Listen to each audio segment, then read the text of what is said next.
사도행전 7장 54절에서 60절 말씀을 우리 교독하고 마지막 60절을 함께 읽도록 하겠습니다. 54절 제가 먼저 읽습니다. 그들이 이 말을 듣고 마음에 찔려 그를 향하여 이를 갈거늘 스데반이 성령 충만하여 하늘을 우러러 주목하여 하나님의 영광과 및 예수께서 하나님 우편에 서신 것을 보고 말하되 보라 하늘이 열리고 인자가 하나님 우편에 서신 것을 보노라 한데 그들이 큰 소리를 지르며 귀를 막고 일제히 그에게 달려들어 성 밖으로 내치고 돌로 칠세 증인들이 옷을 벗어 사울이라 하는 청년의 발 앞에 두니라. 그들이 돌로 스데반을 치니 스데반이 부르짖어 이르되 주 예수여 내 영혼을 받으시옵소서 하고 함께 무릎 꿇고 크게 불러 이르되 주여 이 죄를 그들에게 돌리지 마옵소서 이 말을 하고 자니라. 아멘. 먼저 우리 옆 사람과 이렇게 한번 인사합시다. 사랑하고 축복합니다. 잘 오셨습니다. 네, 오늘 이렇게 묘지기가 되어 주시기 위해서 지원해 주신 우리 신입 동역자분들을 진심으로 축복하고 또 이미 섬기고 계시는 우리 참여해 주신 기존의 동역자분들 주님의 이름으로 환영하고 축복합니다. 우리 100주년 기념교회 설립 목적이 뭐죠? 우리 양화진 외국인 선교사 묘원을 또 지키고 보존하기 위해서 그리고 더 나아가서 한국 기독교 200년의 길닦기를 하기 위해서 우리 교회가 창립이 되었습니다. 오늘 여기 계신 모든 신입 동역자 분들께 제가 이제 감사한 것은 참 이 아름다운 위대한 걸음에 함께 해 주시겠다고 지원해 주셨기 때문에 제가 참 감사를 드립니다. 우리 교회와 또 한국 교회를 대표해서 여기 계신 분들께 제가 또 감사를 표하겠습니다. 이번 29기 신입 봉사자 교육을 우리가 준비하면서요, 우리 예비 동역자 분들께 제가 담당 교역자로서 어떤 강의를 해야 되는가. 제가 보니까 역사와 전통이 담당 교역자가 1교시 강의를 하도록 되어 있더라고요. 그래서 이제 강의를 해야 될까? 앞에 있는 선배 목사님들이 어떤 강의를 하셨는지 27기, 28기 강의를 제가 봤습니다. 네, 봤더니 정말 탁월하게 강의를 잘 하셨더라고요. 근데 문제는 제가 그분들 강의를 따라하기에는 너무나 부족함이 많더라. 게다가 여기서 무슨 제가 강의를 하려고 봤더니 저 뒤에 계신 굉장히 오래된 1타 강사분들이 다 앉아 계신데 제가 그런 분들 앉혀놓고 번데기 주름 잡듯이 강의를 할 수도 없는 노릇이고, 그래서 저는 결심했습니다. 여러분들에게 무슨 강의를 하기보다 저도 오늘 29기 신입 교육자가 돼서 같이 강의를 들어야겠다, 그 결심을 하고 제가 나왔습니다. 그래서 어설프게 아는 척하기를 그만두고, 근데 도대체 무슨 강의를 좀 해드려야 될까 이제 고민을 해봤는데요. 뭐라도 해야 되지 않겠습니까? 그래서 제가 묘원에 대해서는 여기 뒤에 앉아 계신 우리 이미 기존의 동역자분들보다 못할지는 몰라도 주님을 향한 우리의 마음을 어떻게 좀 다잡아 볼 것인가, 이거는 내가 할 수 있잖아요. 그죠?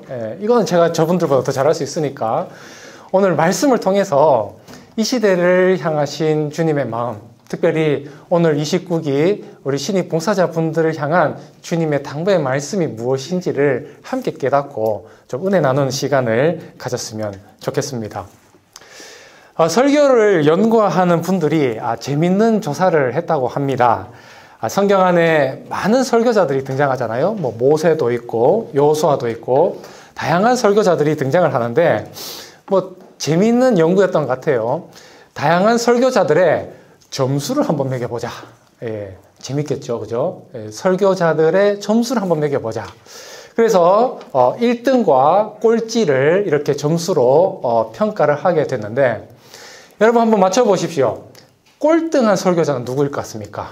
성경에 등장하는 여러 인물들 가운데. 확실히 우리 그 묘지기 분들은, 예비 묘지기 분들은 샷다 마우스. 조용히 가만히 계신데. 괜찮습니다. 우리 교육하는 동안은 자유롭게 이야기하시고 분위기 이렇게 좀 부드럽게 진행을 하셔도 됩니다. 연구 결과요, 꼴등한 설교자가 누구냐면 우리 베드로가 설교 꼴찌를 했다고 합니다. 그런데 참 재밌잖아요. 이 베드로 설교에 몇 명이 회심을 했어요? 3,000명이 회심을 했잖아요. 이 3,000명이 회심한 이 설교가 설교학적으로 볼 때는 꼴찌였다. 이렇게 이야기를 하는 겁니다. 그러면요, 성경에 등장하는 인물 중에 최고의 설교자, 설교 1등 먹은 사람, 누굴 같습니까? 예수님 빼고. 예, 힌트가 오늘 본문에 있잖아요. 누굴 같습니까? 네, 스데반 집사님이 설교로는 1등을 잡수셨습니다. 예, 설교학적 관점입니다. 그래서 여러분들이 뭐 동의 안 하셔도 좋은데, 이제 설교학적 관점에서는 스데반 집사님이 가장 탁월한 설교자다, 이렇게 평가를 했다는 겁니다. 근데 흥미로운 건 뭐예요? 이렇게 탁월한 설교를 했는데 단 한 사람도 회심하지 않고 어떻게 했어요? 설교자를 돌로 쳐서 죽게 만들었다. 여러분, 이게 뭘 의미하겠습니까? 저는요, 이것이요, 우리가 일하는 방식과 하나님의 일하는 방식이 다르기 때문에 이런 결과가 있다라고 저는 봐요. 우리가 함께 읽진 않았지만 오늘 본문의 1절에서 53절까지 내용을 보면요, 이 스데반 집사님이요, 성경에 대해서 얼마나 잘 알고 있는지 몰라요. 하나님의 그 역사의 맥을 정확하게 꿰뚫고 설교를 정말 유순하게 잘하는데요. 여러분, 혹시 사람들 앞에서 발표 한번 해보신 적 있으십니까? 이 발표하려면 우리가 참 연습을 많이 해야 되잖아요. 내용들도 숙지하고. 근데 그렇게 연습을 해도 사람들 앞에 서면은 뭐가 얼어버려요? 머리가 하얗게 백지도 되고 입도 얼고 어버버하게 되고, 그죠? 그래서 이렇게 연습을 해도 잘 안 된다는 거예요. 그러니까 지식만 많이 있다고 해서 사람들한테 자유롭게 말도 할 수 없고요, 말을 잘한다고 해서도 발표를 잘할 수 있는 게 아니라는 겁니다.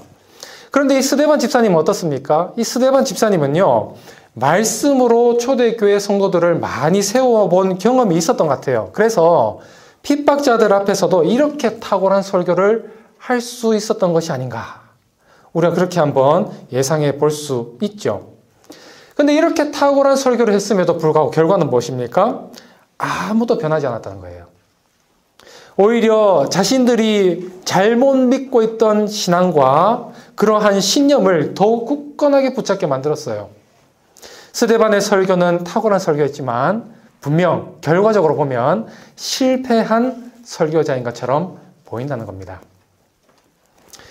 저는 이제 100주년 기념교회에 오기 전까지 전임 교역자 생활 한 11년차 하고 있거든요. 제가 100주년 기념교회에 오기 직전 교회까지만 하더라도 제가 참 신기하다 싶을 만큼 한 번도 놓치지 않았던 교회 안에 보직이 있습니다. 그게 뭐냐면요, 전도부였어요. 전도부. 예.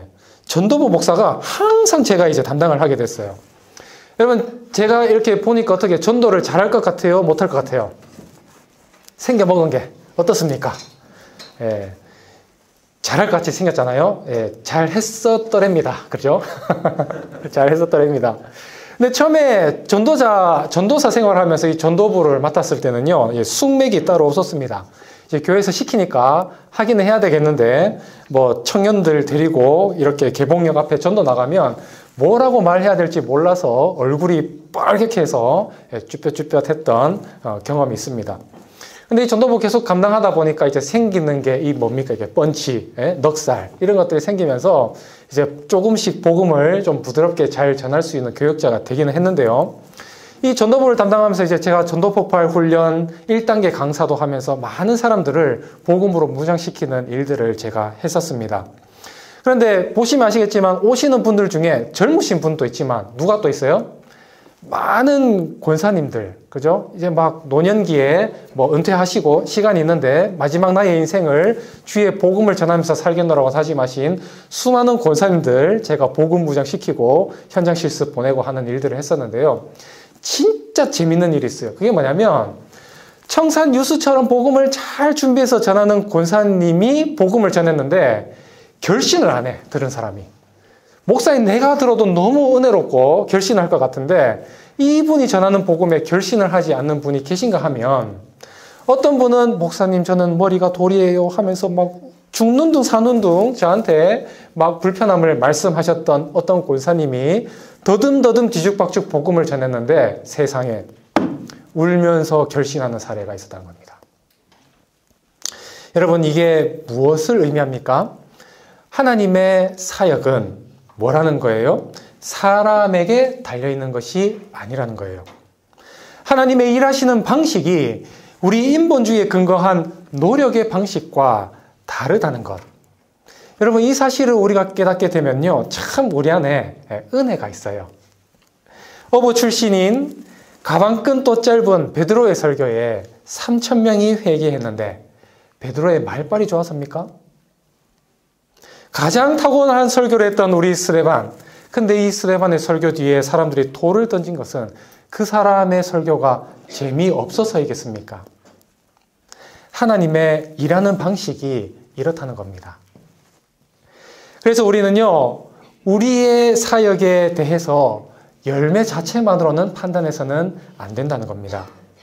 우리는 그저 하나님께서 우리에게 주신 이러한 사명들이 있음을 기억하면서 그 자리를 묵직하게 지키는 일을 하면 된다는 것이죠. 그렇게 할 때 우리는 하나님의 일하는 방식을 보게 되고 하나님의 때에 열매를 보게 될 것입니다. 사랑하는 우리 예비 묘지기 여러분, 여러분들 앞으로 한국 기독교 200년을 준비하는 최전방에서 우리와 함께 길닦기 사명을 감당하게 되실 겁니다. 그런데 이제 2교시, 3교시 이렇게 참여해 보시면 아시겠지만 조금 공부해야 될 게 있습니다. 제가 거짓말 하지 않겠습니다. 조금 있습니다. 네, 조금 있어요. 네, 겁먹지 마시기 바랍니다. 네. 2교시, 3교시 지나면 꼭 이런 분들이 이제 나오실 수 있어요. 아이고, 목사님, 나는 이렇게 힘든 일인 줄 모르고 지금 여기 지원했습니다. 목사님, 저는 다음 주부터 안 나올게요. 아이고, 목사님, 저는 60세, 70세가 돼가지고 머리가 나빠서 양화진 안내를 도저히 못하겠습니다. 머리가 돌입니다. 네, 제발 좀 그러지 마세요. 네, 제발 좀. 여러분, 자신의 머리가 돌이라고 여기시는 분이 계십니까? 예, 새기는 게 힘들지 새기면 천년만년 갑니다. 하면 돼요. 하면 돼. 제가 말씀드렸잖아요. 하나님의 일하심은 우리가 얼마나 똑똑하냐 아니냐에 달려있는 게 아니라니까요. 그 탁월한 설교자 앞에서도 단 한 명이 회심을 안 했는데 반면에 제대로 배움의 경험이 없었던 베드로가 3,000명을 회개시키는 것이 하나님의 역사하심입니다. 혹시 여기에 스스로 자원하여 오신 분이 계십니까? 네, 진짜 잘 오셨습니다. 진짜 잘 오셨어요. 또 혹시 여기에 속아서 오신 분이 계십니까? 지인이 같이 봉사하자고 구워 삶아서 오신 분이 계시다면 더더욱 잘 오셨습니다. 네, 더더욱 잘 오셨어요. 걱정 마시고 뭘 하면 된다? 일단 그냥 해보면 돼요. 마음만 제대로 잡수시면요, 나이에 상관없이, 학력에 상관없이 여러분들은 모두 준비된 묘지기로서의 사명을 감당하게 될 것입니다. 사랑하는 우리 예비 동역자 여러분, 능력 없는 나 자신을 주목하기보다 하나님의 신묘막측한 일하심의 방법을 믿음의 눈으로 바라보십시다. 하나님께서 우리 200주년을 준비하는 메신저로 불러주시고 세워주셨음을 믿는다면 이 묘지기의 사명 참 복되고 또 그분의 역사가 넘치는 은혜의 현장이 될 줄 믿습니다. 자, 우리 옆사람과 이렇게 다시 한번 인사합시다. 옆사람과 이렇게 인사하면서 걱정 마라 하면 된다. 시작. 예, 젊은 분은 나이 많은 분한테 반말하지 마시고 걱정 마십시오 하면 됩니다. 예. 다시 한번 여러분 사랑하고 축복합니다. 네. 자, 그런데요, 우리가 이렇게 참 즐거운 시간을 교육으로 받고 현장에 투입하게 되면요, 항상 우리가 참 즐겁고 보람차고 유익하면 좋겠잖아요. 그런데 항상 그렇지는 않다는 현실입니다. 제가 아주 확정적으로 장담해 드릴 수 있습니다. 여러분들은 매우 높은 확률로 묘지기 사역을 감당하다가 현장에서 좌절을 경험하게 될 때가 올 것입니다. 얼마 전에도 제가 안내팀에서 한번 또 양화진 홀팀에서 한번 제보를 받았어요. 예약도 안 하고 오셔가지고 다짜고짜 대관시켜달라, 안내를 해달라, 막무가내 따지는 분 계시라는 거예요. 아주 많지는 않습니다. 아주 극소수의 분이신데, 이런 분들이 분명히 있다는 거예요. 우리는 분명히 한국교회를 섬긴다는 마음으로 돈을 받지 않고 무료로 그분들을 섬기는데, 이러한 우리의 아름다운 헌신을 알아주지 않는 사람들이 있다는 겁니다. 그리고 또 참배객들 중에 특히 중고등학생들 있습니다. 이것들은 참배를 하러 온 건지 자러 오러 온 건지 영상을 트는 순간 전부 코마 상태에 빠져요. 이러고 있어요. 거기다가 진짜 더한 인간들, 죄송합니다. 표현이 웃겨요. 인간들, 묘원 지나는데 담배 꽁초가 나와요. 이것들이. 진짜 그러면요, 우리 이 섬기는 묘지기들은 마음이 막 이제 어려워지기 시작하는 것이죠. 여러분, 참배객이 우리를 몰라주는 거야. 막 그럴 수 있다 쳐요. 같은 교회 식구들 중에서도 우리 양화진 동역자들의 수고와 눈물을 몰라줄 때가 있을까요? 없을까요? 몰라줄 때가 있다는 거예요. 다른 조직과 봉사팀과 이리 치우고 저리 치우고 이런 봉사를 하다 보면 참 우리의 마음이 어려워질 때가 있다는 것입니다. 사랑하는 우리 예비 동역자 여러분, 앞으로 여러분들이 감당하실 사역은 생각보다 드라마틱하지는 않습니다. 오늘 그리고 다음 주 우리는 2주에 걸쳐서 최선을 다해 묘지기가 갖춰야 할 지식과 덕목을 준비하고 사역의 현장으로 파송이 되겠지만, 그렇다고 해서 그것이 우리에게 당장 어떤 의미 있는 열매를 거두는 과정으로 이어지지는 않을 수도 있다는 것입니다. 사역을 통해 즐거움을 누릴 때보다 아무도 알아주지 않는 나의 사역과 또 가끔 등장하는 빌런, 악당 참배객들, 상처를 받아서 내가 지금 여기서 뭔 짓 하고 있나, 그런 생각, 내가 뭔 영화를 누리겠다고 지금 이러고 있나 싶을 때도 분명히 있다는 것입니다. 내가 한창 생산활동할 때 시급이 얼마였더라 계산하는 그날가 한 번씩 올 때가 있다는 것입니다. 사랑하는 여러분, 그럴 때마다 우리 안에 해야 될 일이 있습니다. 오늘 본문 55절과 56절 한번 보십시오. 55절, 56절 함께 읽겠습니다. 시작. 스데반이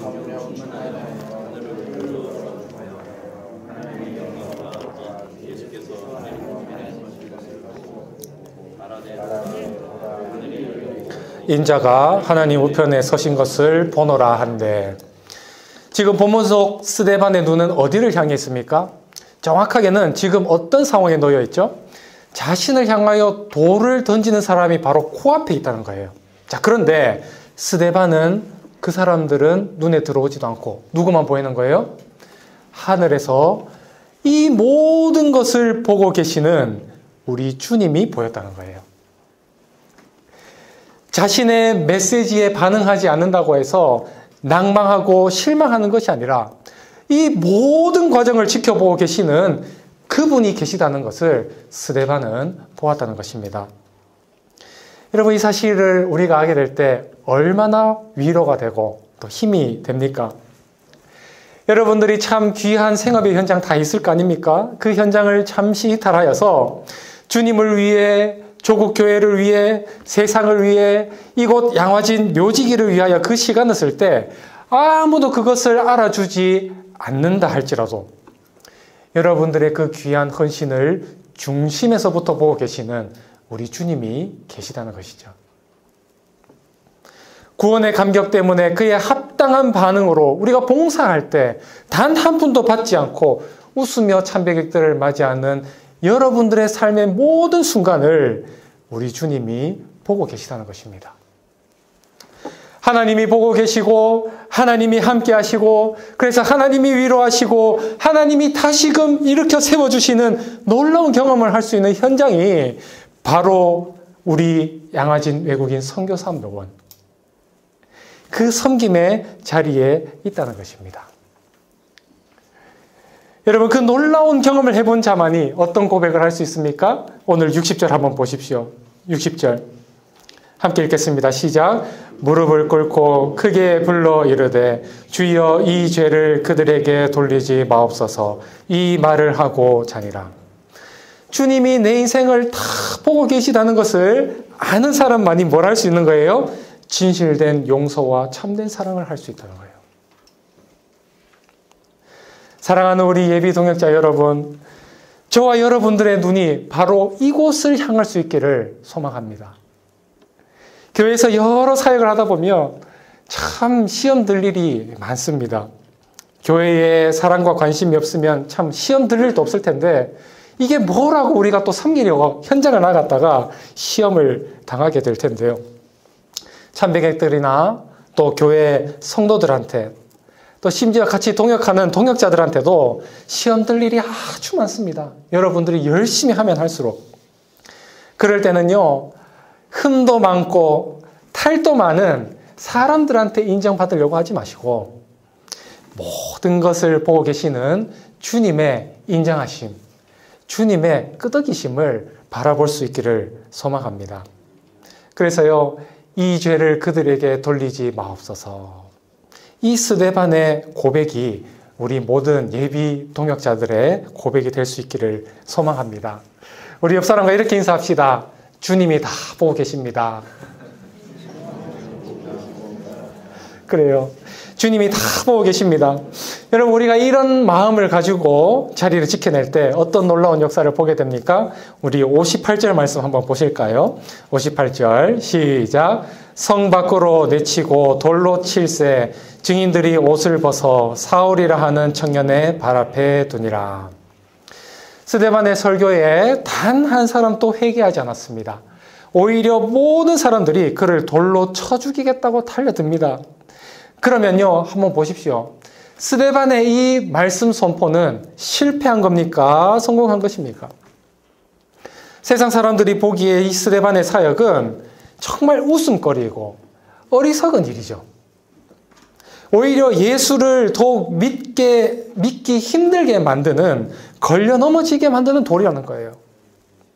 실패로 점철되어 보여지는 그 마지막 순간에 여러분 무엇이 있습니까? 사울이라 하는 청년이 그 자리에 있었습니다. 완전히 실패한 스데반의 설교 끝에 이 짧은 구절, 사울이라는 청년이 있었다는 것이 무엇을 의미합니까? 저는 말씀을 읽을 때마다 저의 가슴을 벅차오르게 하는 성경 구절이 몇 군데가 있거든요. 그 중에 하나가 고린도전서 1장에 있습니다. 1장 22절부터 25절에 이렇게 되어 있는데 제가 읽어드립니다. 유대인은 표적을 구하고 헬라인은 지혜를 찾으나 우리는 십자가에 못 박힌 그리스도를 전하니 유대인에게는 거리끼는 것이요 이방인에게는 미련한 것이로되 오직 부르심을 받은 자들에게는 유대인이나 헬라인이나 그리스도는 하나님의 능력이요 하나님의 지혜니라. 하나님의 어리석음이 사람보다 지혜롭고 하나님의 약하심이 사람보다 강하니라. 십자가의 도는 힘과 권력과 물질을 추구하는 사람들이 보기에는 너무나 쓸모없고 미련한 것이고 심지어 예수가 어떤 자인지 궁금해서 다가오는 자들에게도 걸려 넘어지게 만드는 거치는 돌이라는 거예요. 그런데 이 십자가에 아무런 영광이 없는데 그 십자가에 달린 예수라는 사람은 우리로 치자면 군수격인 빌라도라는 사람조차도 이기지 못해서 달려서 죽어버렸는데 사랑하는 여러분, 이 십자가에 뭐가 있다는 것입니까? 세상의 모든 뛰어난 지혜보다 더 뛰어난 지혜. 세상이 말하는 모든 강한 힘보다 더 강한 힘이 이 십자가에 있다고 말씀하고 있는 것입니다. 스데반을 포함한 초대교회 성도들, 그리고 100여 년 전 조선 땅으로 찾아온 모든 선교사님들의 공통점이 뭡니까? 이 걸려 넘어지게 만드는 돌을 어떻게 했어요? 최전방으로 위치시켰다는 거예요. 가장 어리석고 가장 미련하고 가장 따르고 싶지 않은 그 십자가의 도, 걸려 넘어지게 만드는 그 돌을 가장 앞에 드러냈습니다. 여러분, 그래서 기독교가 망했습니까? 망한 것만 같았던 그 스데반의 설교를 사울이라는 청년이 들었습니다. 그가 나중에 회심하고 그리스도를 위하여 자신의 생명을 아끼지 않는 증인이 되었습니다. 그가 전한 복음의 핵폭탄은 비아피아라고 연결되어지는 세상의 모든 도로가 모이는 로마 중심부에서 핵폭탄으로 터집니다. 100년 뒤에 대도시에 교회가 세워지고 200년 뒤에 중소도시에 교회가 세워지고 300년이 넘자 온 유럽이 예수 그리스도의 피로 물들게 되고 더 나아가서 어두웠던 땅 조선 땅에 선교사님들이 복음의 빛을 전하여 주는 역사까지 이어지게 되었다는 것입니다. 사람의 눈으로 보면 스데반은 실패한 인생을 살았지만 하나님의 지혜는 실패하는 법이 없습니다. 저는 우리 묘원을 방문하는 수많은 청년 사울을 봅니다. 다음 세대들이 올 때마다 우리 동역자들 벌써 걱정합니다. 목사님, 학생들만 오면 봉사관이 너무 지저분해져요. 진짜 그래요. 쓰레기를 다 버리고 가. 줄도 다 틀어져. 목사님, 양화진 역사관에 영상만 틀면 애들이 전부 다 잠들어요. 묘원에서 뭐 떠드는 사람도 있고요. 심지어 참배객 지나간 자리에 아까 뭐도 있다 그랬어요? 담배꽁초도 있습니다. 예, 저래가지고 언제 바른 신앙인이 될까 싶은 그런 경험을 할 때가 한두 번이 아닙니다. 그러나 사랑하는 우리 예비 동역자 여러분, 그 안에 누가 있다는 거예요? 청년 사울이 있다는 거예요. 그리고 여기 계신 동역자분들은 이미 수많은 청년 사울들 우리 보아왔습니다. 그러므로 바로 여기 계신 여러분들이 주님이 세우신 이 시대의 스데반일 수도 있다는 사실을 기억하시길 바랍니다. 여러분들의 그 섬김이 하나님 나라를 책임질 수많은 청년 사울의 눈에 씌어진 비닐을 벗길 사람이 된다는 사실을 꼭 기억할 수 있기를 소망합니다. 말씀을 마무리하면서요. 오늘 이 자리에 오기 전까지 할까 말까 한 100번 고민한 이야기. 근데 하도록 하겠습니다. 저의 과거입니다. 여러분, 제가 어떻게 목사 됐는지 잘 모르시잖아요. 어떻게 목사 됐는지 한번 얘기해 보겠습니다. 저는 겉으로 보면 이렇게 참 사람이 순둥순둥해 보이잖아요. 뭘 해도 찔러도 별로 이제 찍소리 안 할 것 같고, 이렇게 순둥순둥, 그런 모습 가지고 있는데, 그러나 한 15년 전 저의 이 청년부를 섬기던 시절에, 청년부를 섬긴 게 아니죠. 청년부를 다니던 시절에 저의 모습은 안티 그 자체였습니다. 저는 청년부에서 아주 안티 역할. 그래서 청년부 목사님 설교에 태클 걸고 전도하러 나온 뜨거운 열정을 가진 자매들을 말씀으로 울리고 성경적 난제를 가지고 막 울리고 그런 일들을 제가 많이 해 왔었더랬죠.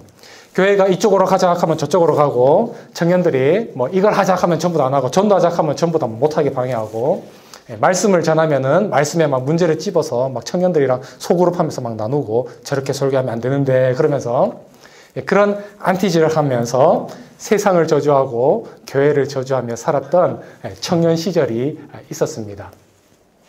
그래서요, 저는 이제 교회를 이렇게 저주하는 청년들 보면 한편으로는 좀 이해가 돼요. 내가 그 인생 살았거든. 아이고, 너도 정신 차리려고 하면 하나님께 많이 맞아야겠구나. 이런 생각을 하는 거죠.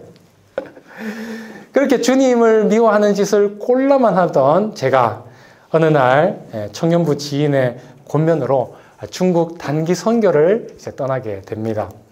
뭐 선교는 무슨 어차피 여행한다는 마음으로 이제 갔다 오게 된 것이죠.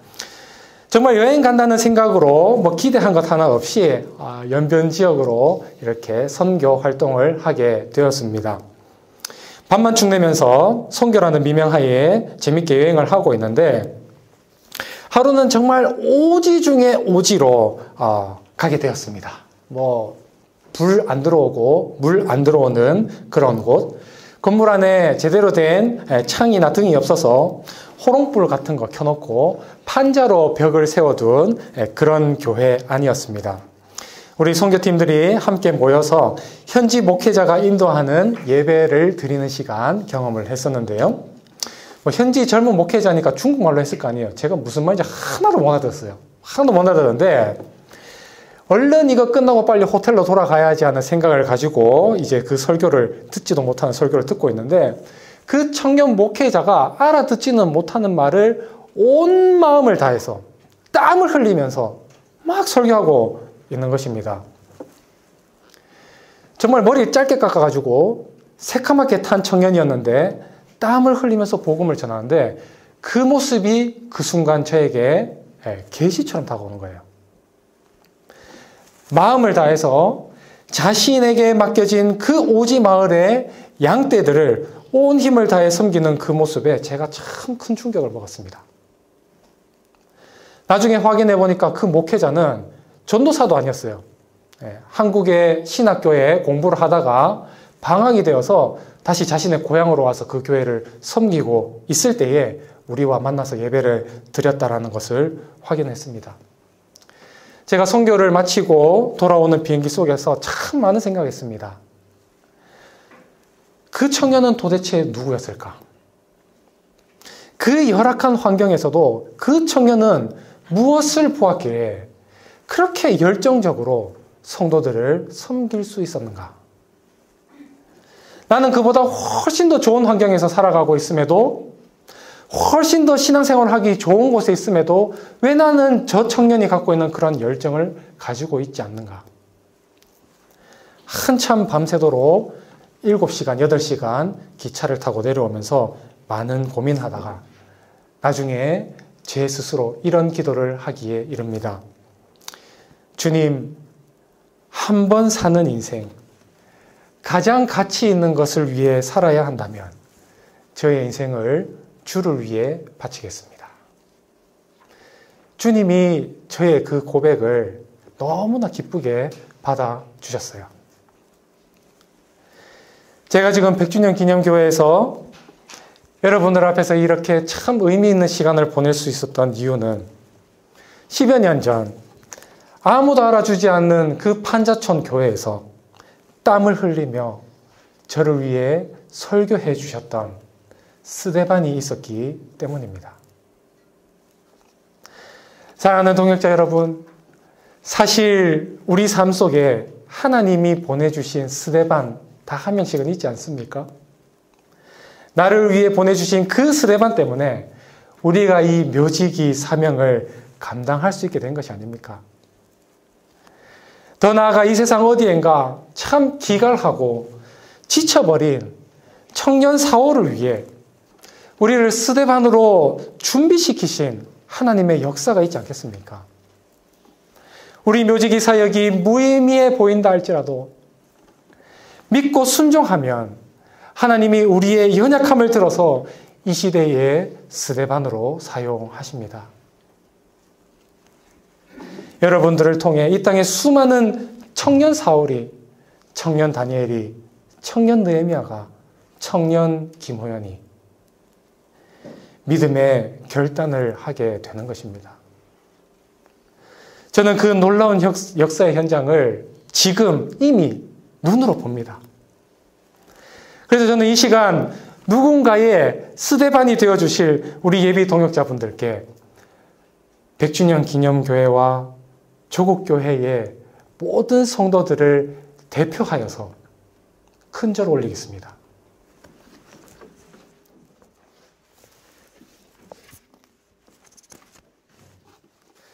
여러분들은 큰절 받으실 자격이 있습니다. 눈치채시는지 모르겠지만 저는 지금 여러분들에게 봉사자라고 말하지 않습니다. 봉사는 그저 돈을 안 받고 무료로 일해주는 걸 봉사라고 말하는 거니까요. 저는 여러분들을 저의 동역자이자 하나님의 동역자로 부르고 있습니다. 그래서 여러분들의 봉사는 봉사가 아니라 이제 주님의 사역입니다. 저는 아침마다 우리 봉사팀을 위해서 기도해주고 있는데요. 우리 봉사자들에게 교회적으로 정식 용어는 봉사자니까요. 우리 일꾼들에게 봉사자라고 말하지 않습니다. 일꾼입니다. 동역자입니다. 하나님의 손과 발이 되어서 하나님의 동역자가 되어서 하나님이 일하시는 방식을 믿고 신뢰함으로 오늘 또 묵상과 사색으로 침묵을 지키고 있는 이 양화진 외국인 선교사 묘원 안에서 누구보다도 가장 뜨겁고 열정적으로 사역하시는 우리 모든 양화진 묘지기 동역자 분들 되실 수 있기를 주님의 이름으로 축복합니다.